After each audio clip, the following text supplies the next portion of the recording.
I have to apologize. My hair is gonna just keep growing and growing. I'm gonna look more and more like a caveman in each video. I may, actually, I look like Louis Ferrigno.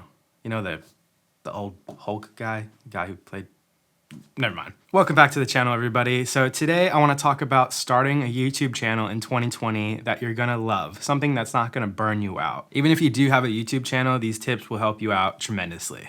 Let's get into it.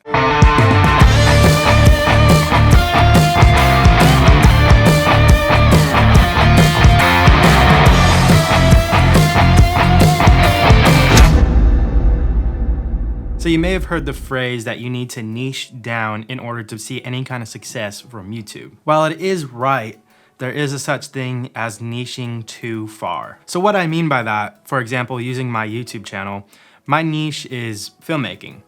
And a lot of things can go under filmmaking. There's a lot of things that make up filmmaking. So I may have videos that reach more of a broader audience, and I'll have videos that reach more of my ride or die audience. Now, by niching down too hard, I could be specifically focusing on just camera reviews. Yes, it has to do with filmmaking. It's not very exciting, and let's say you do blow up doing camera reviews only. That's what your majority of your audience is going to know you for. And you don't want to go, 5 years, couple years, a year down the line and realize I'm actually really bored of this YouTube channel. I wish from an earlier stage I just broadened my niche. The best thing you can do is start your YouTube channel around your passion and figure out what category that can be under. I don't know if this picture's crooked. It looks crooked. It's kind of bothering me. How do we fix this? Is that better? I was doing my head in. So when you first start out YouTube, your first 8, 10, 15, 20, 50 videos might suck, and that's okay. The best thing you can do is just post videos and get your feet in the water. Essentially, you're just getting used to the platform and realizing what you do and what you don't like in order to create a solid foundation from the beginning. Don't let analysis and paralysis, wait, how does it go? Don't let analysis paralysis, don't let analysis paralysis affect you. That was hard to say. Blah, blah, blah, blah. Onomatopoeia. It's better to start posting videos than not to post anything at all, because how are you gonna start YouTube if you don't post something? So when you get further down the YouTube rabbit hole, you can start looking at your analytics and discovering which types of your videos get more views, which type of your videos reach a broader audience, and which type of your videos reach maybe your more ride or die fans. So there's a fine line to tread. You'll notice some of your broader range videos are gonna get more views. And you may become obsessed with getting views, and you might only be making content that reaches a broader audience. But further down the line, you may realize, I'm actually hating making this kind of content. So that's where balance comes in. Let's say your vlogs don't get as much views, but you need to remember you're doing that for yourself. You're doing it for the art and the creativity and the enjoyment of making vlogs, not necessarily just the views. Because your ride or die fans are actually gonna be attracted to who you are as a person, and that's the kind of audience base you wanna build up. People that like you as a person. Really quick, guys, if you're finding any of this helpful, I would greatly appreciate it if you hit the like button and smash the subscribe button. Smashed it, karate chopped it, punch it, do something to it. Yeah.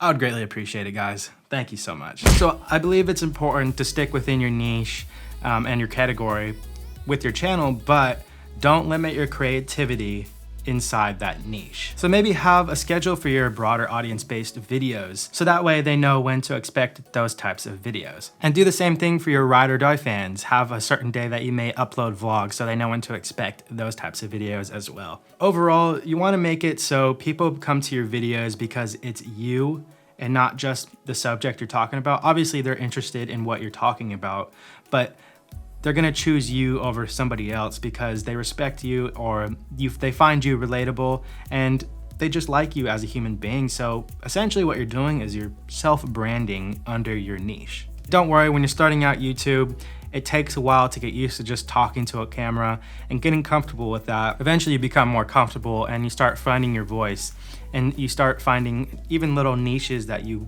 like to incorporate into each one of your videos.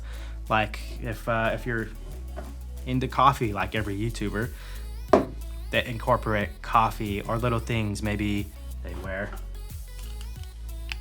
sunglasses in their videos. I think you know who I'm talking about. It's these little nuances that you add into each one of your videos, and people start to become familiar with that, and then they start to associate, let's say, coffee with you. There's these just little underlying themes that are in each one of your videos. And it may take a while to find those underlying themes in your videos, but usually it revolves around something that you like or something that you do every day, that, like drinking a cup of coffee in your videos, people will begin to associate that with you.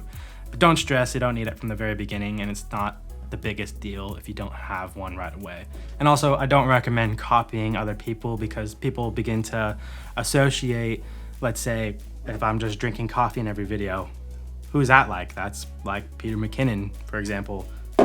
He likes coffee and he raves about coffee. So you may love coffee, and maybe you could find a way to twist it where you're not copying, and who you may not even be copying, but people are gonna associate, okay, well, he's obviously copying so-and-so, and when you genuinely actually love coffee.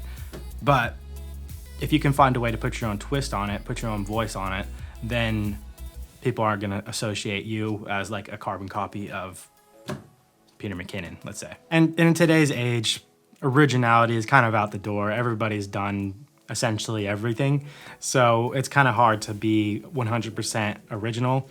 But what you can do is take ideas from different areas and kind of put your own twist on it. At the end of the day, you want to create a channel that excites you and a channel that has a broad niche, so you have different avenues to go under in case you don't want to talk about the newest camera. You want to do a vlog. You want to do whatever, you know, you let your imagination guide it instead of being stuck with just talking about tech and all that. Because, I mean, unless that's something you like doing, for me, that would just get boring, and I could not see myself doing that long term. Create the content that doesn't feel like a burden to you. All right, guys, that's gonna wrap up this video. Now, I would greatly appreciate if you hit the like and subscribe button if you found any of this information helpful, and I'll see you guys in the next video. Peace. Taj is gonna tell you about his duck and spider that he created. Go ahead, tell him. Spider, duck.